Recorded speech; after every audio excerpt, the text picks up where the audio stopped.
Hello and welcome back to Scout Report, where today we're looking at the players Jurgen Klopp should buy to win the Premier League title. Even if Felipe Coutinho stays at Anfield this year, he will surely leave before too long, and the German coach needs to start planning now if he wants to keep his side in the race for silverware. But whom should he sign? Goalkeeper Jack Butland. In the last 4 years, 3 senior goalkeepers have arrived at Anfield, and so far not a single one has filled the Liverpool faithful with confidence. Now, normally we'd recommend that any club looking for a keeper sign Toulouse's Alban Lafont, but the Frenchman is just 18 and entering only his 3rd season of club football, so the Reds might want a safer choice to aid their title bid. Jack Butland would no doubt cost Klopp a pretty penny, but the 24-year-old is an established and talented stopper. Though he didn't play much in 2016-17, he made 2.2 saves per goal the season before.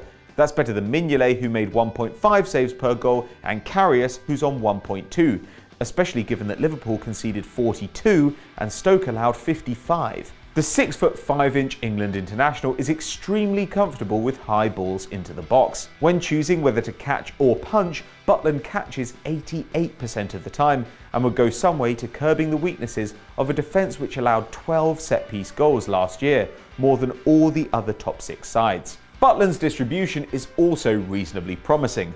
Though only 56% of his passes find their man, compared to Mignolet's 67% and Karius' 69%, that's probably because he plays very long balls, with his average pass 57 metres long, twice as long as either Liverpool keeper. He's also homegrown, and his age means that LFC will almost certainly get a decade of football out of him, justifying a big outlay. Centre-back Jonathan Tah. Not many defenders are fast, strong and experienced in a top league at the age of 21. Even fewer of those are over 6'4". But giant Jonathan Tah has spent the last 2 years in Leverkusen's first team and has also won 3 caps for the German national squad. If we compare Tah to a similarly quick, aggressive defender in Laurent Koscielny, the youngster looks very promising indeed. He maintained an 83% pass accuracy last campaign. That's 4% lower than Koscielny, but he played slightly longer and therefore more difficult balls than the Arsenal man. The German likes to play on the front foot and makes a combined 4.2 tackles and interceptions per 90 minutes, barely below Koscielny's 4.3. That's perfect for a Klopp system dependent on turning over possession quickly and flying forward against an unprepared defence, and means that if an opponent gets through Liverpool's pressing, Tah can sweep up ably. A small concern might be Tah's aerial ability. He wins 59% of the headers he contests, which is strong overall, but not spectacular if you're taller than David De Gea. By comparison, Koscielny wins 62%, and an aerial powerhouse like Sergio Ramos is up at 66%, despite the Spaniard standing nearly 5 inches shorter than Tah. At this point, it's a foregone conclusion that the player will need a bigger stage than Bayer can offer, and Anfield could be just such a venue if the club is willing to shell out more than £30 million. But that's still only half of Virgil van Dijk. Left back, Vendel. We know that Liverpool have already added a left back this summer, but frankly, the Reds can do better than Andrew Robertson. The Scottish international is neither an attacking threat nor a defensive powerhouse, while Alberto Moreno has proved a losing gamble. If Liverpool want to win a title, they need reinforcements, so step forward Vendel.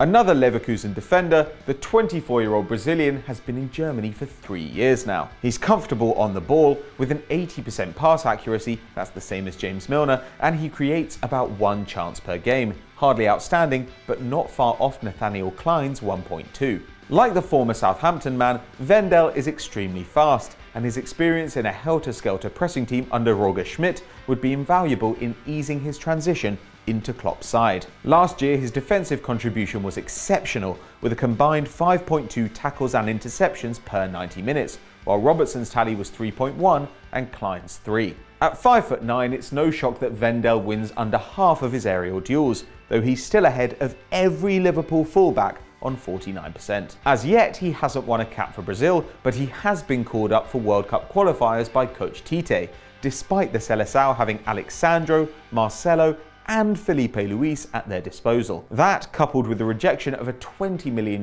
bid from PSG in 2016, means that the German side won't let Vendel go cheaply. But if Klopp wants to get his hands on some silver, Vendel could be worth his weight in gold.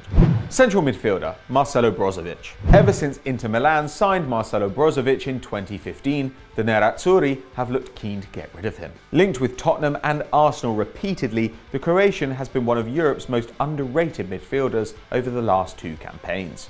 Still only 24 years old, Brozovic is one of the many outstanding midfielders his country seems to specialise in creating. Last year, he made over 2 chances per game for his teammates, almost exactly the same figure as Mo Salah, despite playing much deeper than the Egyptian. The former Dinamo Zagreb man maintains an 85% pass completion and can also carry the ball forward at his feet, completing a dribble per game with a sky-high 70% success rate, showing he knows when to pass and when to run.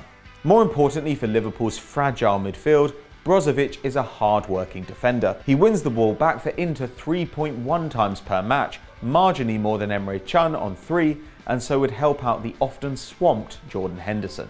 A failed move for Naby Keita shows that Klopp wants stronger protection for his back line, and Brozovic would fill that role and have the passing skills to set Liverpool's deadly front line in motion. With a €50 million release clause and rumours that Inter would accept under half that, this is a no-brainer.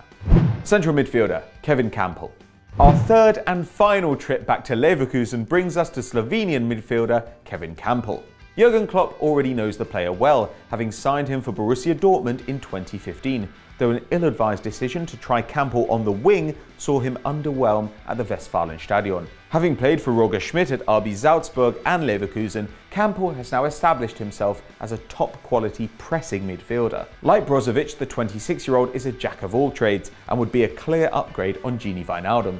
Campbell completes 50 passes a match to Wijnaldum's 42, and unlike the Dutchman, he looks to push his team up the park. 67% of Campbell's passes go forward, while the former PSV man sends only 55% upfield, preferring to play conservative balls backwards or sideways. Campbell creates marginally more chances per game with 1.4 to Wijnaldum's 1.3, and is also more disciplined out of possession, making a combined 3.9 tackles and interceptions each match, while Wijnaldum only recovers possession 1.8 times.